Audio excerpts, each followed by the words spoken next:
When there are grave disagreements about what's good or bad in architecture and art, there's often someone around who's keen to quickly close the discussion down by saying, "Beauty lies in the eye of the beholder." It's a phrase with the power to silence.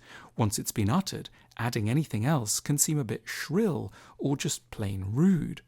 But in reality, the idea that beauty could be entirely subjective is troublesome, quite untrue, and plain dangerous. For a start, no one believes it. At the extremes of the argument, we know that some things simply are just uglier than others. And we can tell by looking at tourist figures that certain places do strike millions of people as far prettier than others.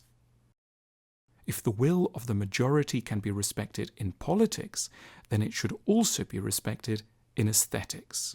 Even in more ambiguous situations, progress towards some sort of resolution can be made by using careful logic and patient argument. After all, that's what we do with other big topics like how to run the economy, or evaluate a hospital, or identify which one of two restaurants might be the better. We may not be able to reach a conclusion that's scientifically proven, but non-scientific agreement can be acceptable too. We don't need evidence from laboratories to agree on the importance of family, or the intelligence of Shakespeare, or the charm of the Alps. So why insist that beauty in art and architecture should be an impossible subject to have any clear views about? The answer is actually rather sinister. The people who love our doubts about beauty are one group in particular: property developers.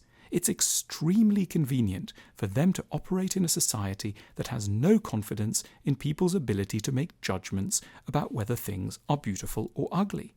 If there's no such thing as an objective measure of beauty, then you can pretty much do whatever you like to a city or a landscape. And that's a lot cheaper. We shouldn't let a few areas of doubt over beauty, whether this or that chair is more or less handsome, for example, hijack the wider argument and lead to the reckless conclusion that all beauty is always relative. We must learn to stick up publicly and sensibly for things that a vast majority of us can see is more beautiful, so that we don't get exploited and end up being condemned to living in the ugly environments that have become so painfully common.